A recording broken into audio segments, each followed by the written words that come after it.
coming into agreement, stating, God, I desire to have this promise that you're speaking over me. I desire to have it, and I'm sowing a seed, a covenant seed, a seed of agreement, a seed of sacrifice, so that and I know that we are in agreement to do this. For the word of God says, where if it is that two don't agree, right, with how they can walk together if they don't agree. So we have to, for us to be able to walk this journey with God, from hearing the promises of God to receiving the promises of God, into going into our promised land, we must walk in agreement with God. We must walk with God, and we must come into agreement with God. So as we go through, we're now winding down the first chapter. I wanted to point out with you, we're going to go to Genesis 13:14 to 18.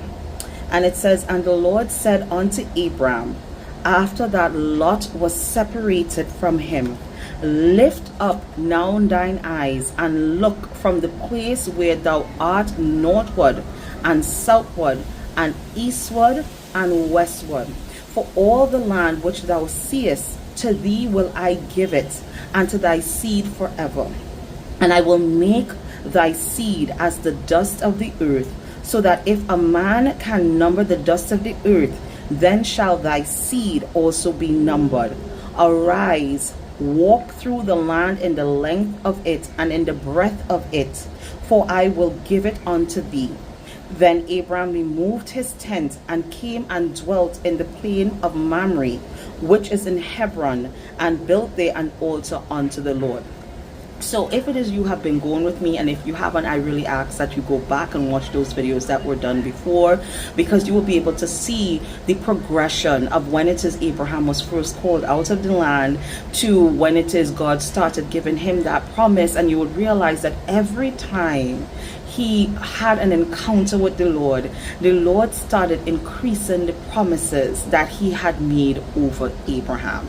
Right in the beginning, we will realize that he called Abraham out and said, okay, if you follow me, I'm going to take you to this brand new land that I have for you. And then he said, I was going to make you a great nation. And then he increased the promises to say that your seed will inherit the land. And now that he's now making this covenant with Abraham after he was separated from Lot. And that's also a key point there. After he was separated from Lot, now God is now increasing on the promises that he first gave unto Abraham. So let's think about it. When you first started this stand for the restoration of your marriage,